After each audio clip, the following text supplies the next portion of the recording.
Hello everyone, welcome to another episode of JustFly.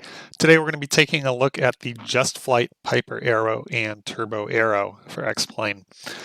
I'm parked here at John Wayne Airport in Southern California. This is the Piper Turbo Arrow, the Piper Turbo Arrow 4 with the T-tail. And today we're going to be taking it on a relatively short but interesting flight to Blythe Airport in the high desert.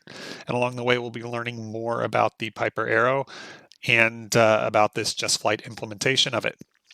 So like most people who got their commercial certificate back before the FAA allowed TAA aircraft for the commercial, I did all of my commercial training in a Piper Arrow as well as my complex training. So I have a good amount of hours in a Piper Arrow, so I can speak to some of the real life quirks as we fly it.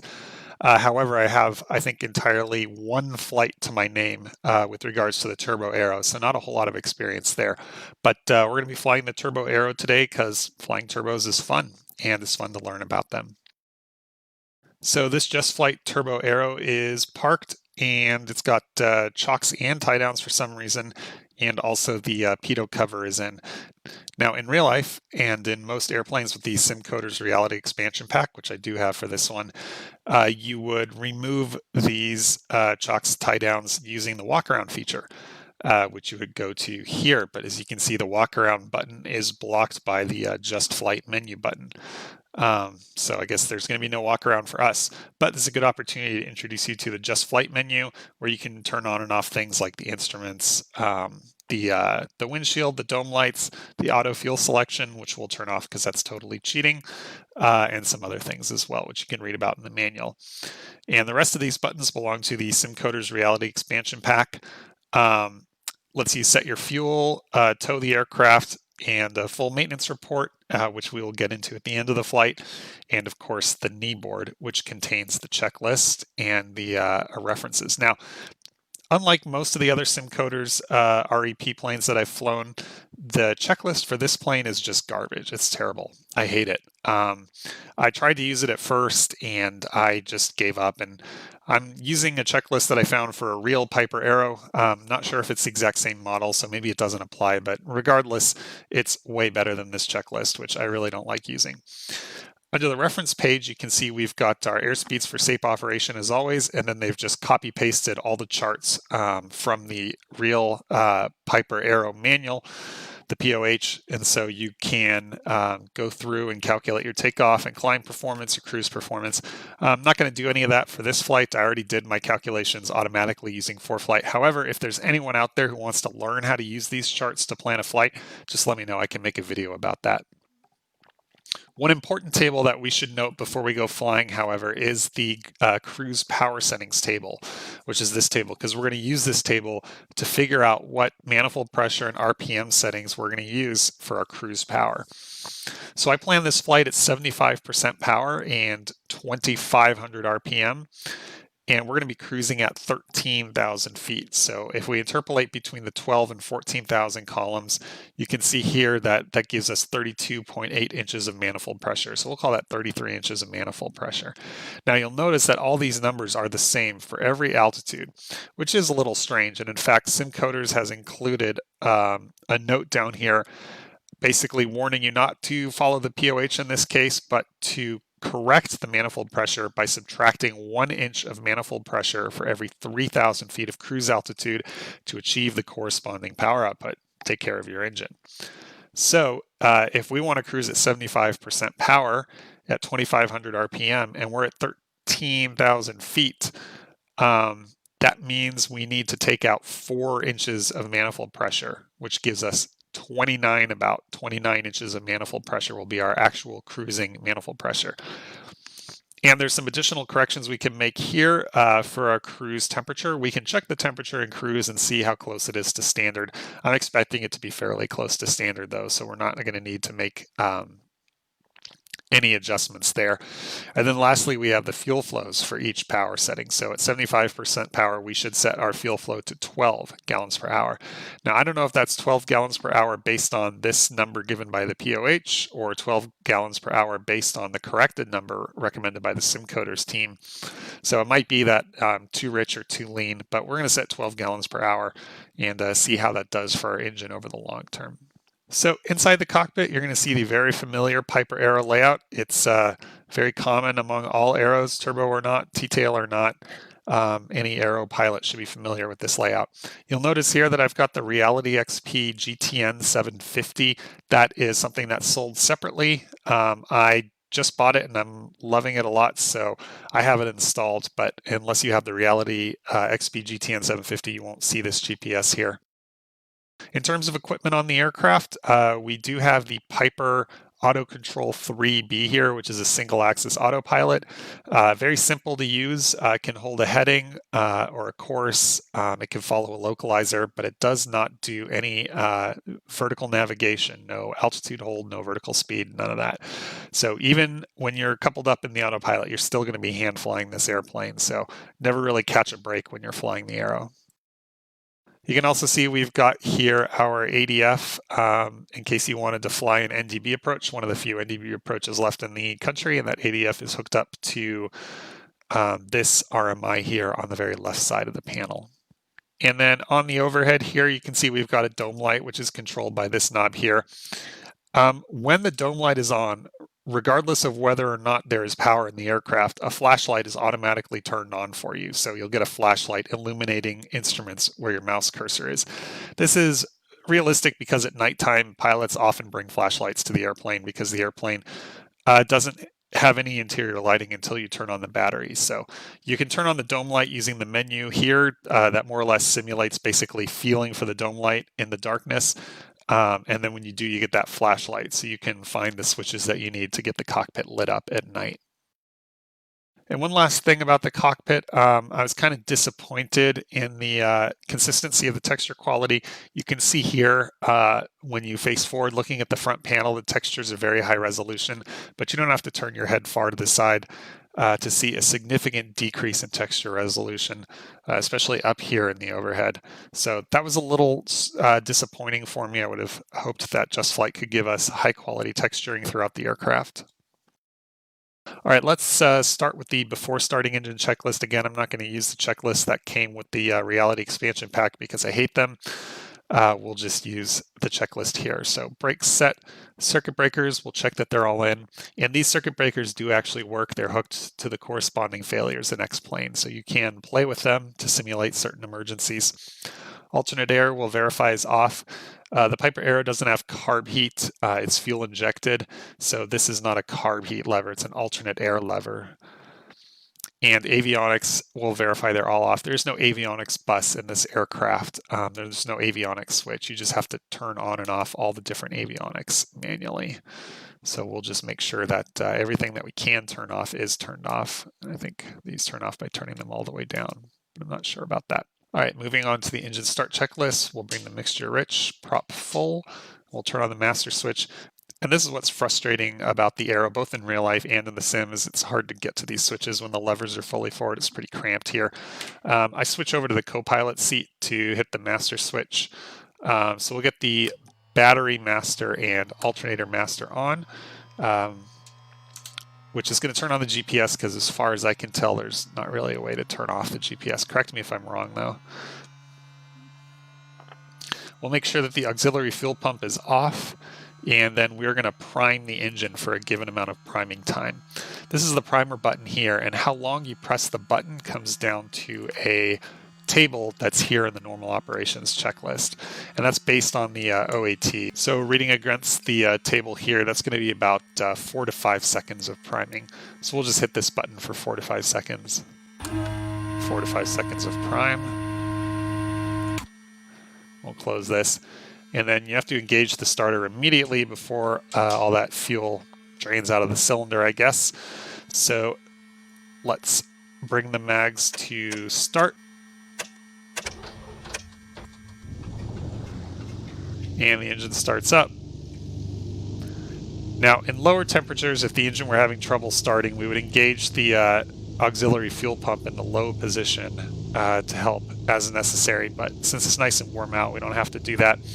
Verify now that the oil pressure comes up and the alternator shows a charge, and that the gyro, the vacuum indicator, shows positive vacuum. All right, so to the warm-up checklist, all we have to do is make sure that the throttle's around 1,000 RPM to help warm the engine. And though it doesn't say it in the checklist, I'm also going to lean the mixture out to prevent spark plug fouling. Alright, so I'm going to set the parking brake lever now. You just release the brakes and then pull up on this lever and the parking brake is set.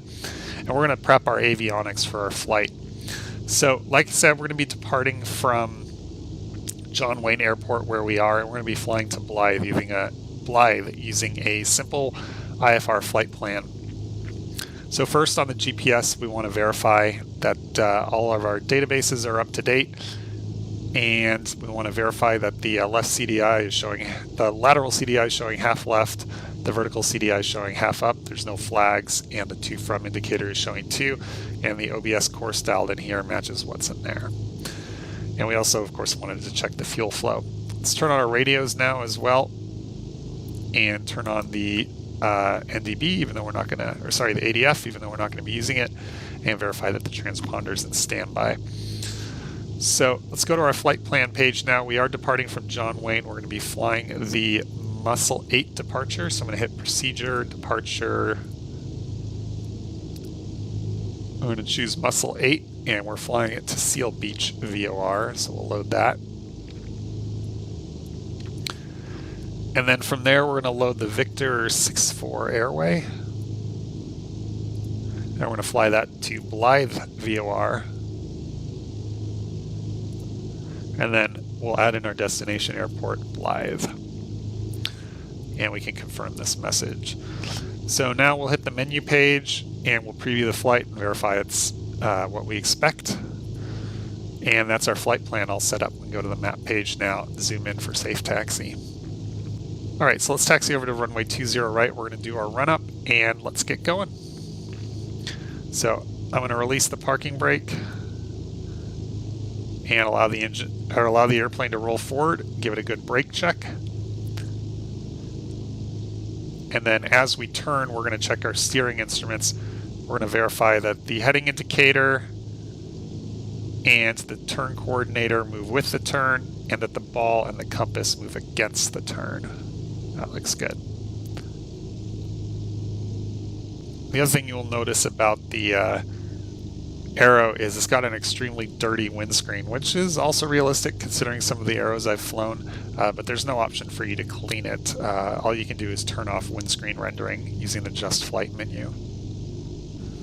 All right, we're going to stop short here at Kilo, and we're going to do our run-up check now. So I like to do my run-ups lean, so I'm going to leave the mixture where it is, verify that the prop is full forward, and increase the throttle until RPM's about 1800 to 2000 RPM. Next thing we want to do is a mag check, so we'll check the left mag, and then the right mag. And then we want to verify our vacuum pressure here. Verify it's between 4.8 and 5.1, which it is. Go down, verify our oil temperature and oil pressure. The book says that the oil is warm when you can accelerate the throttle and the engine doesn't falter. So if we bring the throttle back and then we bring it forward, if the engine doesn't falter, that means the oil's warm enough to take off. Of course, the engine could falter if your mixture is too lean too, so be aware of that. The other thing we want to do at run-up power is just verify our ammeter. So we're going to turn on the pitot heat and verify that the ammeter can handle the load, and then we'll turn the pitot heat back off. And then lastly, we want to exercise the propeller. So to do that, we'll bring the prop back once and verify that RPM goes down, manifold pressure comes up, and then do it again and verify that oil pressure goes down. And then look along the cowl and make sure that there's no oil leaking from the propeller. We also want to verify the alternate air, so we're going to open it. Now this isn't carb heat like I said before, so you wouldn't expect an RPM drop. You just want to make sure that you have smooth flow of air through the alternate air source to the engine. We can bring the power back now, and let's check the annunciator lights now. So we'll hit the press to test button, verify that all the annunciator lights and the alarm comes on, and then we can also check the low voltage light here, which is its own press to test light.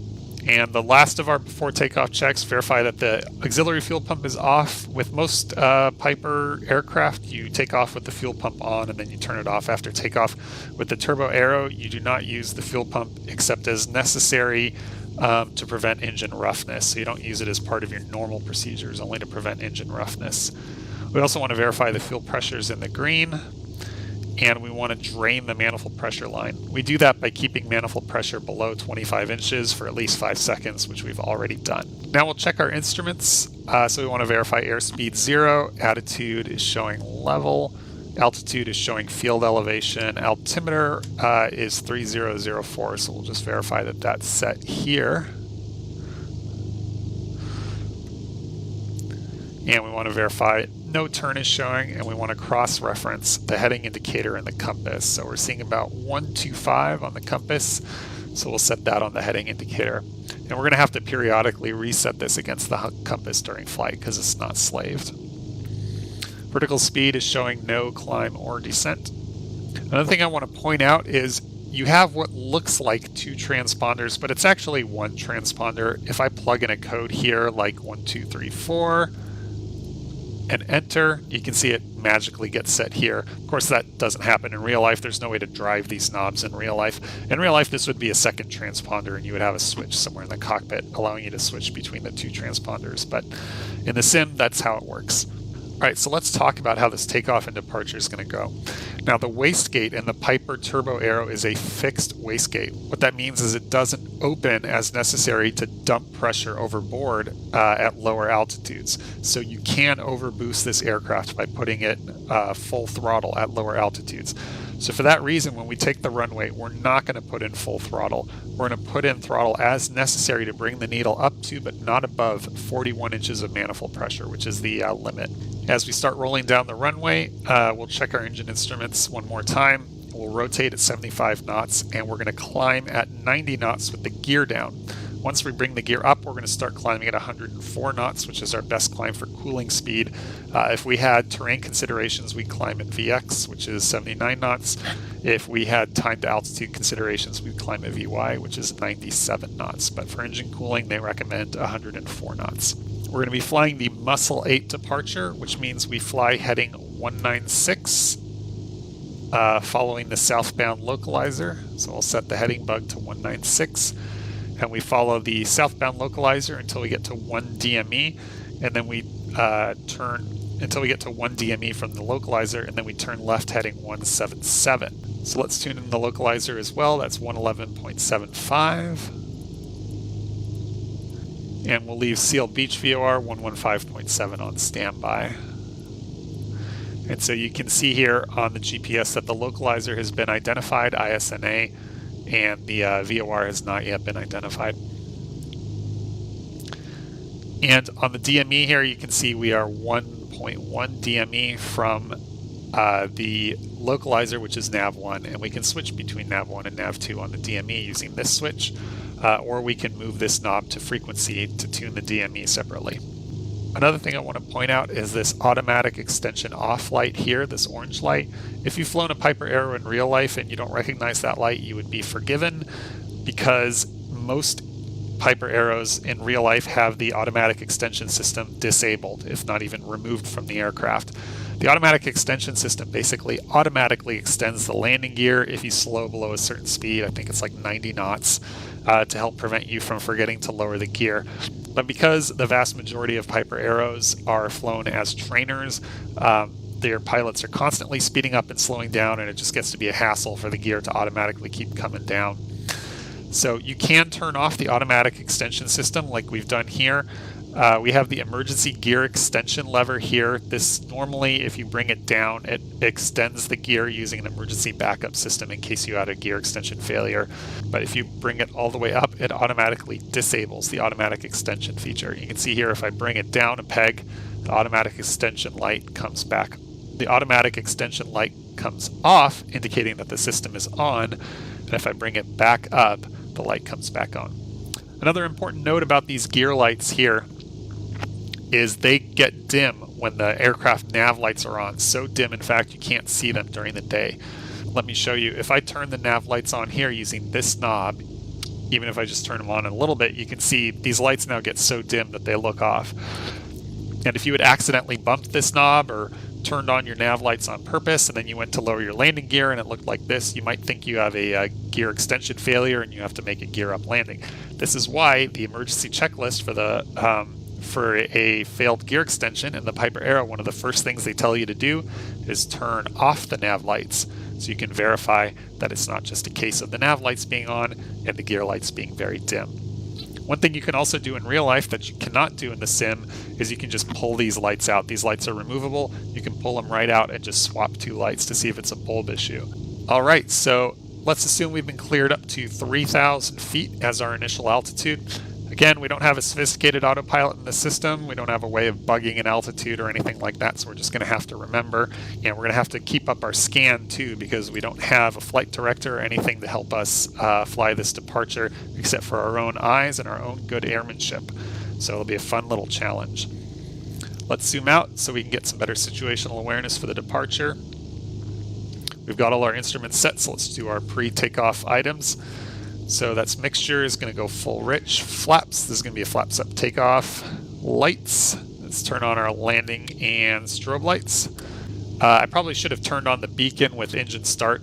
For whatever reason, it's not in the checklist I found. This strobe light switch is split in two. The left one controls the anti-collision beacon and the right one controls the wing strobe lights. So normally you would turn the left one on when you started the engine and you'd turn the right one on when taking the runway. Though of course different pilots have different procedures.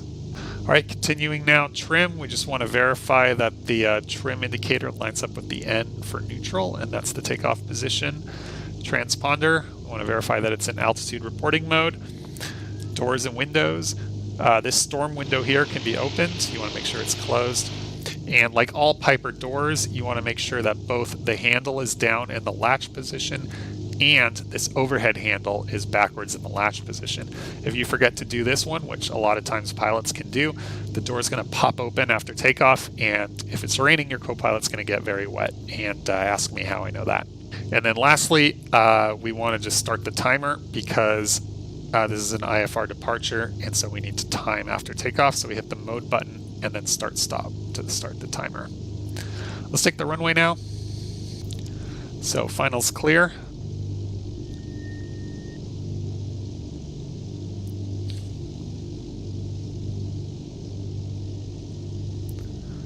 Okay, we're going to smoothly bring the throttle forward to about 41 inches.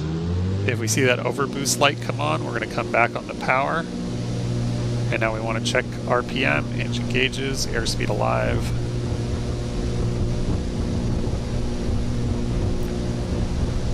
At 75, we're going to rotate. And when we see positive rate, we'll bring the gear up.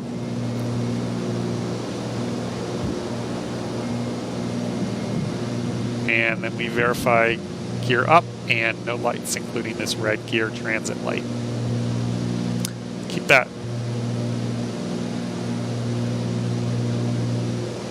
right rudder in, and we're going to fly the localizer until we get to 1 DME. You can see the localizer is very sensitive because we're crossing over it. All right, localizer's coming in, so I'm going to start turning back outbound. It's still very sensitive, so it's hard to fly it. It's 1 DME now, so we can turn heading 177. We're going to set climb power now as well, so that's 33 inches of manifold pressure. So we're going to bring the throttle back to 33 and 2450 RPM.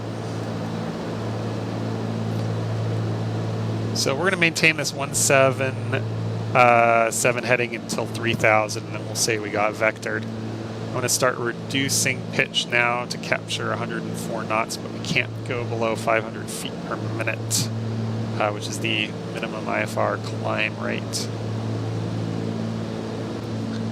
The other thing we would do during the climb is listen to our engine. If it sounded like we were maybe having vapor lock issues, like the engine was stumbling, fuel flow was erratic, we would turn on the aux fuel pump to low to see if it cleared it up. All right, that's 3,000 feet. So we're going to continue climbing to our cruise altitude of 13,000 feet. We're going to turn right direct to Seal Beach. So I'm going to hit direct 2 on the GPS. choose Seal Beach, and activate.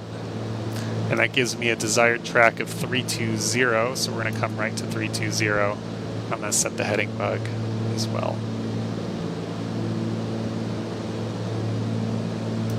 I'm also going to switch the CDI over to GPS and set the OBS to 320, and we're going to start navigating using the GPS.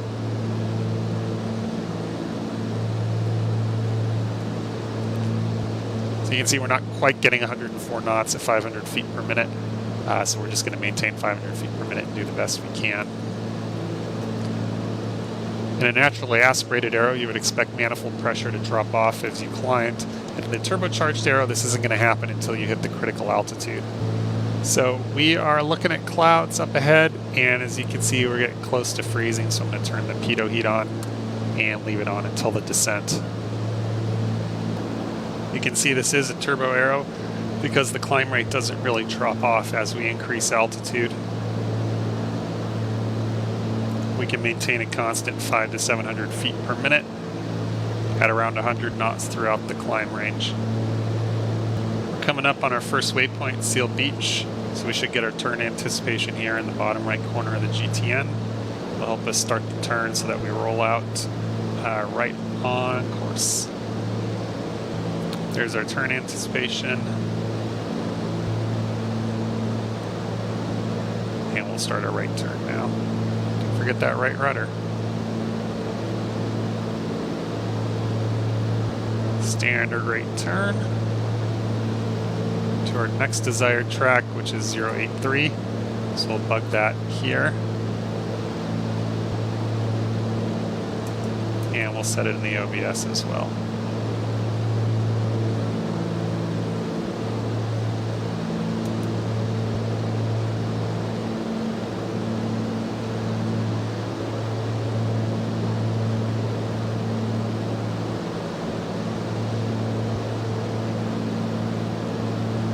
Alright, I'm just a bit right of course, so I'm going to correct to the left. Now remember, this is a GPS, so the CDI scales linearly. It does not get more sensitive the closer you get to a waypoint. It's a linear scale regardless of your distance.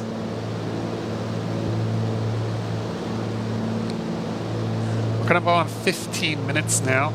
Anybody who's flown a Piper in real life knows you need to switch the fuel tanks manually. There is no both or auto fuel tank selection.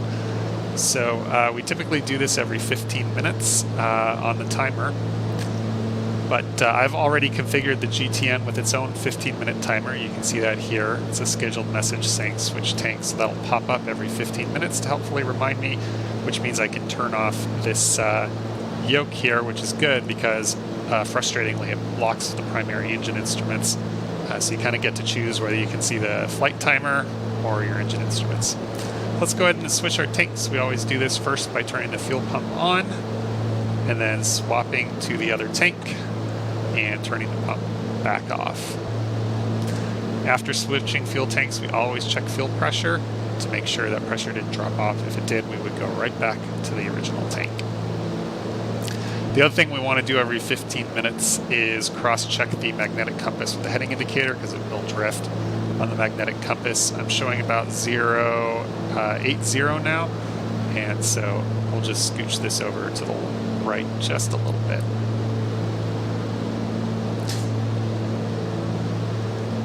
And finally, since we're above 10,000, the other thing we want to do every 15 minutes is check our blood oxygen level, which you would do in real life using a pulse oximeter. Unfortunately, there's no way to do it in the sim. We just have to trust that we're not getting hypoxic. And since we are above 10,000 feet, I'm going to turn off the landing light.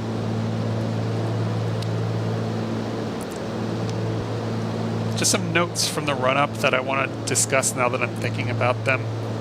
Like I told you, I did use the checklist that came with SimCoder's Reality Expansion Pack. I used one I found. The checklist is much better, but it does have a few missing things that I think should have been done as part of the run-up. First would be a controls check. I don't think we ever did that. That should be part of a run-up check, so you should verify that the controls move as you would expect when you move the yoke and pedals. And secondly would be switching tanks at least once during the taxi. It's good policy to switch tanks at least once during the taxi so you get some time on the ground on each tank. so that if the fuel flow from one particular tank is inconsistent or unreliable, you know that before you take off rather than the first time you switch tanks after you take off. So that's two things that are not part of the checklist that I think should be procedure for any pilot flying the Piper Arrow. Another handy thing you can do when hand flying off the GPS is compare your desired track to track, and when they line up, just move your heading bug over to that place, and so now all you have to do is fly the heading bug. Remember, your desired track is calculated based on the GPS, so it's not going to be the same as the course for Victor 6-4 that you see on the IFR load chart. The desired track is also going to include wind drift and all the other incidentals that make your actual course different from what's plotted on the IFR chart. That's 1,000 to go. It's important to make these callouts when you don't have avionics in your airplane that gives you these kinds of warnings. Coming up on 13,000 now, we're going to level. And for anybody who's done their complex training, you know that when reducing power, you need to reduce manifold pressure first, then prop. When increasing power, you need to increase prop first, then manifold pressure, and that's to prevent overboosting the engine at a high manifold pressure and low propeller setting, which is bad. So now that we're at our cruise altitude, per the cruise checklist I'm referencing, we need to set our cruise power, which, if you recall, is 29 inches of manifold pressure. That was adjusted for our altitude, and 2,500 RPM on the prop. So a slight increase on the propeller speed. Now we'll set the mixture to our cruise mixture, which is 12 gallons per hour for 75% power. The only other thing on the checklist is to turn on the auxiliary fuel pump in low. Again, if you're having vapor lock issues, which can happen at high altitude, which you would notice with fuel flow fluctuation, let's say that 3 times fast, and engine unsteadiness. So like I said, the Piper Arrow does have the Auto Control 3B, the single axis autopilot. It's pretty straightforward to use. You just turn it on, and then you can steer it using the roll knob here, which rolls you to the left or to the right. If you actually want to fly a heading, though, you simply make sure that the mode select knob is in heading, and then you turn on heading on, and it will fly your selected heading. If you want to fly a nav course, you can set it to either Omni or nav. In my experience, I think only nav works for GPS, but I don't think that's realistic. And if you do that, it will fly a particular nav course.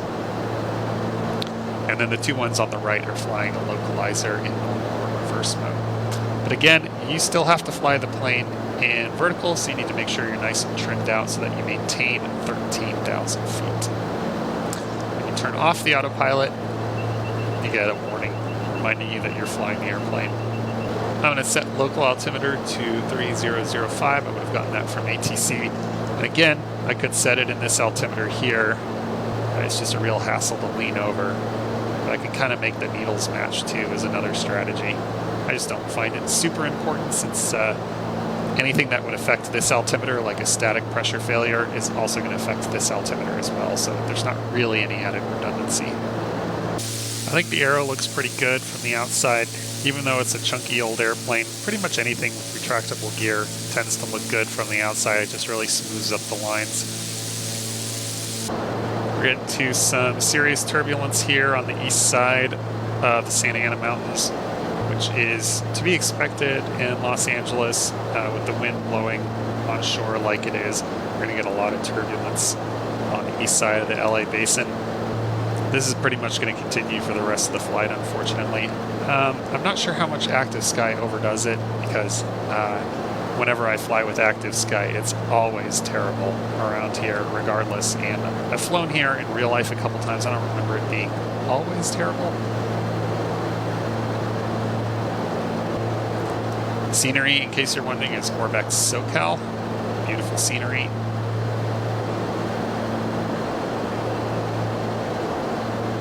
And yeah, since there's no autopilot, we're just going to have to kind of muscle it for the rest of the flight, do our best to maintain heading and altitude.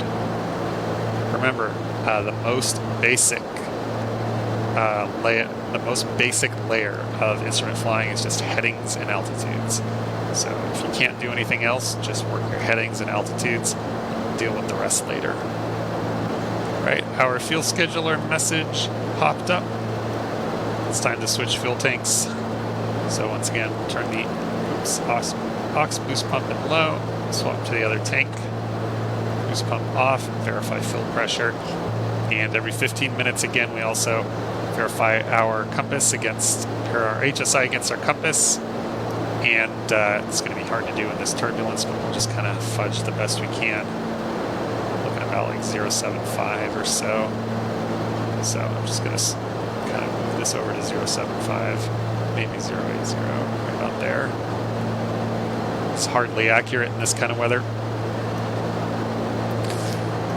Now, in the sim, of course, you can also swap tanks based on what you see on the fuel gauges here. So you could like run one down to 20 and then the other, run one down to 10 and then the other, and so on. That's not nearly as effective in real life, unfortunately, because by and large, fuel gauges in airplanes, especially older airplanes, are terrible and can barely be relied upon. So you'll find most pilots use either a totalizer, if there's one built into the aircraft, like there is one in this GPS that we could use, or they just time it like we're doing using a clock.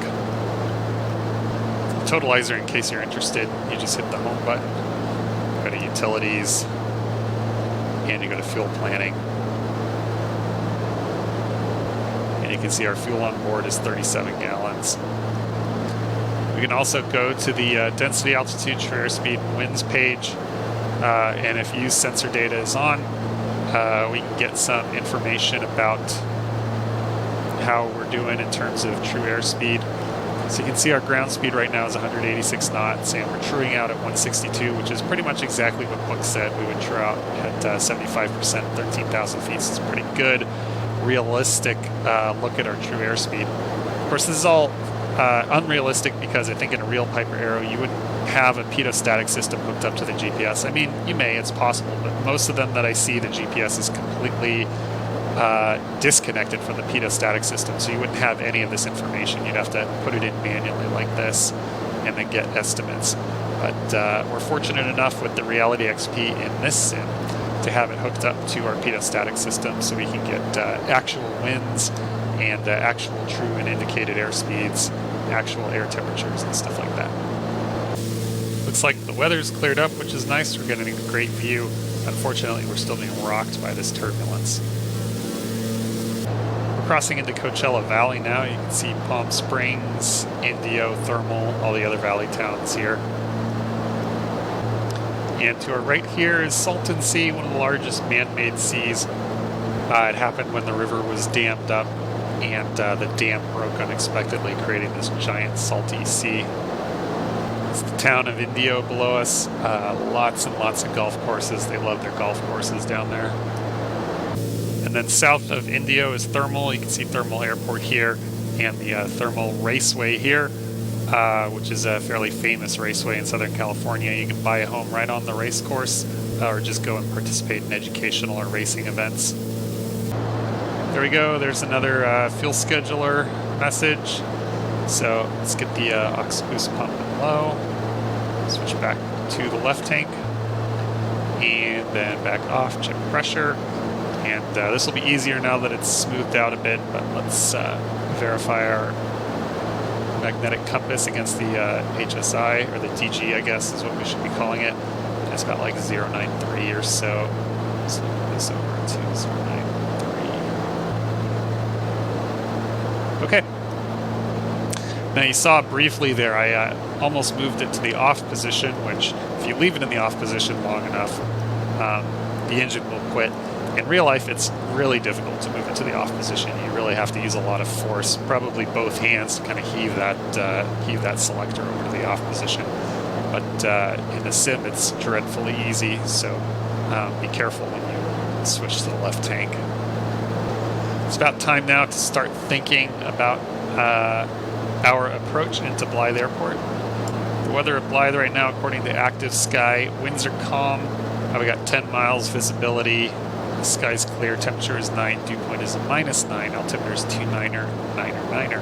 So we'll set the altimeter now since we're getting pretty close. And since it's calm winds, I'll just use runway 26. And for practice, we will fly the VOR Alpha to runway 26, just to get some good practice with the VOR approach. So I head back to the home page, bring up the procedures list, and for approach at Blythe, we're going to select the VOR DME 26, and we're going to transition from Blythe VOR, so that'll take us right off the airway onto the approach. So we'll load that approach, but we won't activate it yet.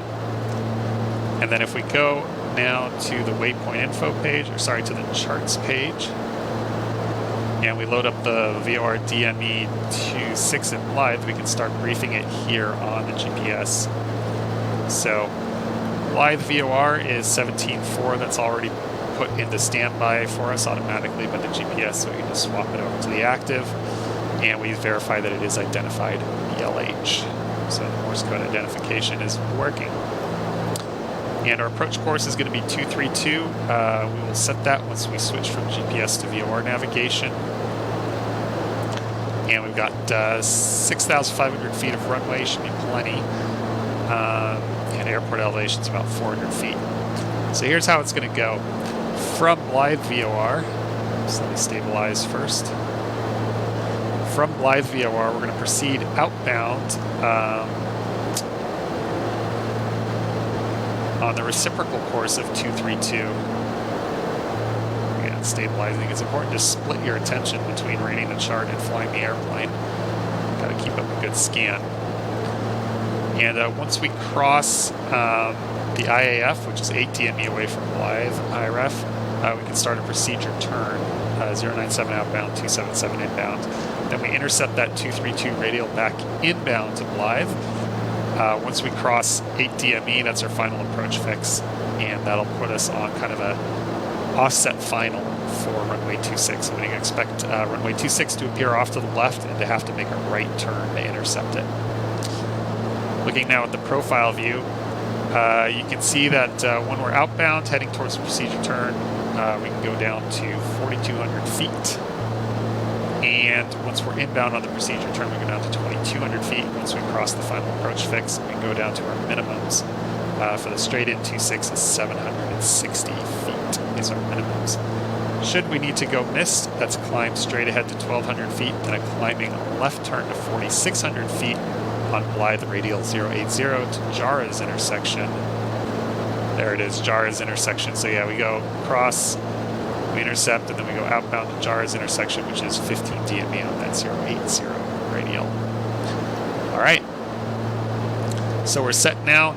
Start some descent planning. So using the 3-in-1 rule, which is it takes 3 nautical miles laterally to descend 1,000 feet. We're at 13,000 feet up. Let's plan to cross Blythe at 6,000 feet, which means that we need 7,000 feet to descend. Times 3 means we need to be when we're 21 nautical miles away from Blythe. So if we switch the CDI over to VLOC, you'll see that the DME indication changes.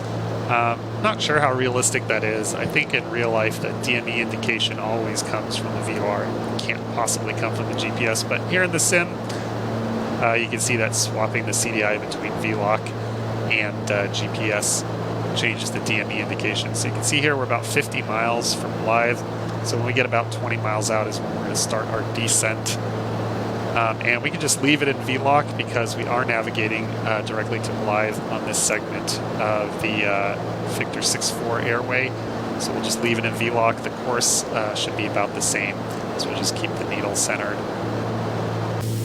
We have exited Coachella Valley. We are in the high desert of Eastern California now. Joshua Tree National Park, 29 Palms, some of the things you can find out here. Also turbulence. Turbulence is another thing you can find out here. Another way we can do our descent planning, other than the 3-in-1 rule, is just to assume we descend at 1,000 feet per minute and plan the time of descent based on that. So if we need to descend 7,000 feet at 1,000 feet per minute, that's obviously going to take 7 minutes. And the DME shows our time to station here based on our ground speed. So we're at 13 minutes now, so when that reaches 7 minutes, we'd start a 1,000 foot per minute descent. course, that's not precise either, because as you descend, your airspeed's going to go up, so that's going to kind of mess up your calculations. So you probably want to add a minute or two of slop in there to absorb that.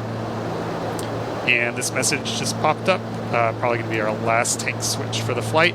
So let's get the aux boost pump on and low, back to the right tank, off, check pressure, and the turbulence is picked up again, but we'll do our best to sync the heading. First, let's get back on course, now that we've centered the needle again. And then we'll roll out. Take a look at what we're showing on the magnetic compass while maintaining straight and level as best we can. Looks like about 0.84, and that's about what we're showing on the DG. One thing I don't like about the DME is how hard it is to read in the daytime. You can barely see the numbers when they're not in shadow. Just based on what I'm seeing from the needle, it's clear we've got a fairly strong wind correction angle in here. I'm having to do about 10 to 15 degrees off from the course. You can see all that farmland over there. That borders the Colorado River, which separates Arizona and California. And all that farmland is drawing off the Colorado River. Right there's 21 miles, so let's start down. There was no descent checklist for the real-life checklist that I found. I find that to be pretty typical of turbocharged aircraft. Usually they don't have you fiddle with the throttle or prop on the way down, or the mixture. Kind of just leave the power where you have it and accept the extra speed on the way down. But of course, since we're in bumpy air, we have to stay out of the yellow arc and stay below VNO, the smooth air penetration speed. The other thing you got to be mindful of during the descent is left rudder. The right turning tendencies in descent are pretty strong in this aircraft, so you're going to need constant left rudder during the descent. As we descend, of course, manifold pressure is going to start creeping up, so I'm going to regularly reduce the throttle to maintain 29 inches and maintain the power setting that I had set originally, just like you would do with a naturally aspirated aircraft. Even more important in a turbo, because as you get lower, you can inadvertently overboost the engine if you don't keep reducing the power as you descend. Plus, if you subscribe to the shock cooling theory, which I don't, but a lot of pilots and mechanics do, if you subscribe to the shock cooling theory of engine cooling, you need to very slowly reduce your engine power, about an inch of manifold pressure per minute, slowly working your way down to approach power in order to prevent shock cooling your cylinders. From the literature I've read, though, that's more or less a myth, and so I don't do it in the SR-22, and I haven't had any horrendous engine failures because of it. So you can see Blythe Airport out there. It's right just ahead of the farm fields, but we're still going to fly that VOR approach just for the practice. If we were flying on Pilot Edge or something, we could quickly and easily put CTAF into the comm radio. You just have to hit airport info from the charts page, go to frequencies, hit the Unicom button, and swap it over to active. Crossing 10,000 feet, the landing light back on. Continue to monitor that manifold pressure and keep bringing it back as we descend. Plan is to cross the Blythe VOR at or above 6,000. Fly outbound as charted here, and then do the procedure turn after we cross, what was it, ILREF intersection. Try to target 1,000 feet per minute. I'm not super worried about my exact descent speed. I just don't want to do like a horrendous uncontrolled descent with the VSI needle pinned at -2,000. That would be bad. As we get closer to the VOR, the needle's getting more sensitive. Let's see, we're about 4 miles out, and we have 2,500 feet to go. We may cross a little high, that's okay. We've got plenty of room to make this procedure turn, and plenty of time to lose altitude. Since we're hand flying, we're going to vocalize the 570s when crossing a fix, all the stuff that you learned in instrument primary school that you no longer do anymore because you fly sophisticated GPS. Well, we don't have that in this airplane, so we're going to be vocalizing. Just like we vocalized 1,000 to go, we're going to be vocalizing the 7Ts with crossing affix and everything else that goes with it. Right, the VOR is just about to pass us on our right side. I'm making one more minor course correction to the right. I don't want to overdo it. Looks like we're going to cross at about 7,000 feet. It's fun.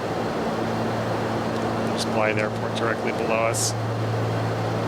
Just going to hold our heading until the VOR crosses over to the other side. And there it is.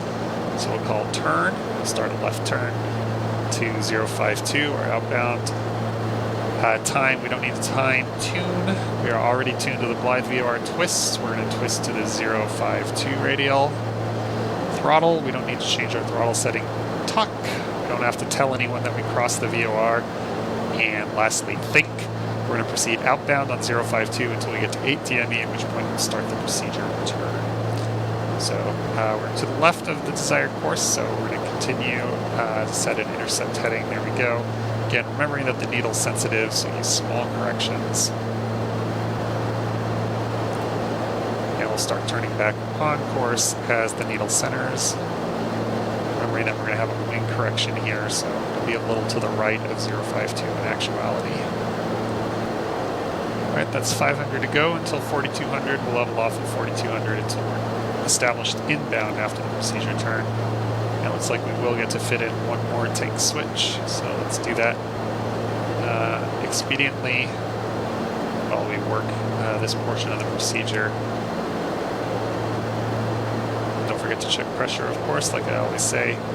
And we are just to the left of 060. Alright, we've crossed 8 DME and then some, so we're going to start that procedure turn. So it starts with a right turn out to 097, so we'll start a standard rate turn to the right, we'll bug 097. And then we'll level off at 4200, and we'll keep slowly bringing the power back here to get us down to the gear extension speed, which is about 129 knots. We'll just hold that speed for the initial part of the approach. So there's 097. And once we're established, we can stop, reset, and start the timer. And we'll fly 1 minute outbound, and then 1 minute back inbound. We'll bring the power back here a bit, keep us nice and slow. There's no reason to be going fast during the procedure turn. That's 1 minute. So we'll start that left turn now, standard rate left turn to 277. Click the heading again.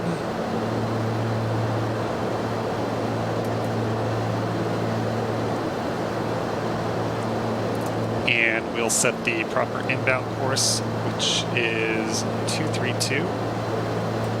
And this is a CDI, not an HSI, so we would get reverse sensing if we didn't have the proper radial set.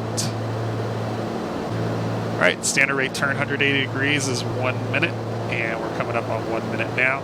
This will be about another minute inbound to get reestablished. And once we're reestablished, we can go down to 2200, which is our final approach fix altitude.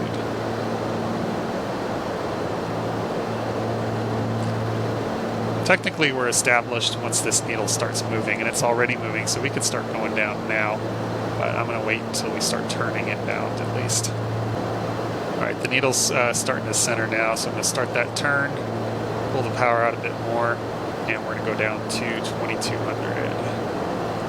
And we're going to turn to the final approach course, and now we're established inbound, 232. Final approach fix is at 8 DME, we're at 12 DME. And I'm going to start bringing the power even further out. We're going to bring the mixture fully rich. And once we get to 129 knots, and as we approach the final approach fix, I'm going to bring out the gear in the first notch of flaps.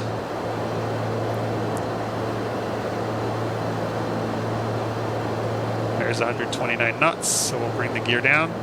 Keep your hand on the gear lever until you see 3 green, no red. That's 1,000 to go until 2,200. There's 3 green, no red. Gears down. And we'll bring the power up and then trim the airplane out. We don't have to descend quite this fast. We're still a little bit away from the final approach fix. Now it's a 3.3 degree glide slope. In order to maintain a 3 degree glide slope, you can just multiply your ground speed by 5. So if we're going to be doing 100 knots down the pipe, estimate about 100 knots ground speed. If we hold 500 feet per minute, that'll put us on a 3-degree glide slope, and this glide slope is only slightly steeper than that. And there's 8 DME, so we've passed the final approach fix, so that's turn, time, tune, twist, throttle, bring the throttle back, talk, and of course on CTAF we would announce crossing the final approach fix, and think. So we're going down to our minimums now, 760 feet, sorry, 760 feet. So let's bring the first notch of flaps out. It's 10 degrees, and we'll just leave it at 10 degrees flaps. And we'll try to hold about 600 feet per minute and keep the needle centered. The missed approach point is at 3 DME. So at 3 DME, if we don't have the runway, which of course we will, we would go missed. Always good to review the missed approach instructions, climbing straight ahead to 1200, then a climbing left turn to 4600, radial 080 outbound. And we're going to make our altitude callouts now because this is not a technologically advanced aircraft. So that's 1400 for 760.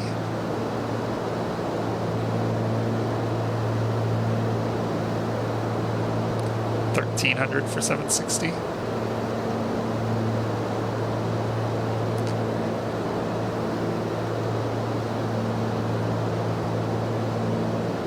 1200 for 760.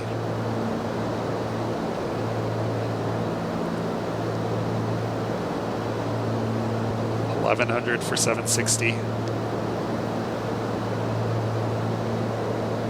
1000 for 760.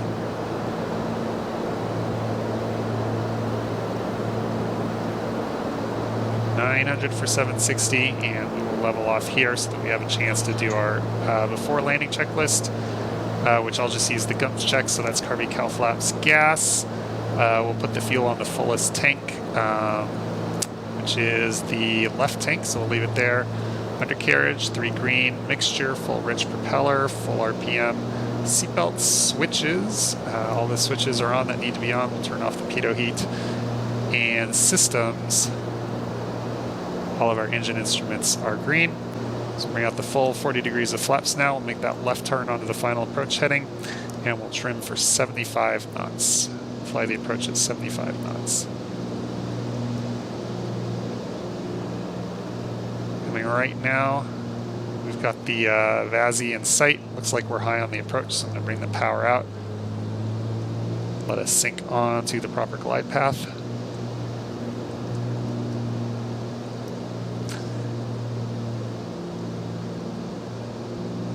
Go. Add a touch of power, hold 75 knots. Now you don't want to chop the power completely as you approach the air runway. You just want to kind of slowly inch it back as you get lower. Just rotate the nose, bring the power to idle, and just come down on the mains. Looking good. Nice gentle braking to bring us to a stop. So we'll come off to the left here.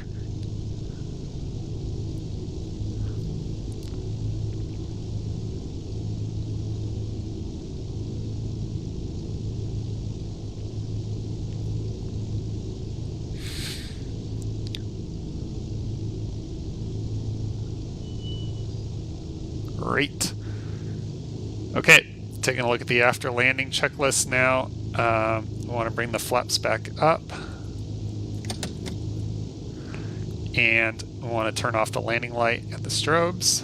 Oops, come on, landing light off and the strobes. Verify that the auxiliary fuel pump is off. Remember, we don't land with it on. And then what the SimCoder's Reality Expansion Pack checklist tells you to do is to start a 5-minute timer to let the turbo cool down. It does not say this in the real-life checklist. I haven't ever seen that in a real-life checklist, but we'll do it anyway. We'll start a 5-minute timer for turbo cooldown. Let's brutally lean the mixture again. And over here on the Garmin, we'll bring up the map and zoom it in for safe taxi. And this is going to be an easy taxi. We just go straight ahead, make a left to the FBO.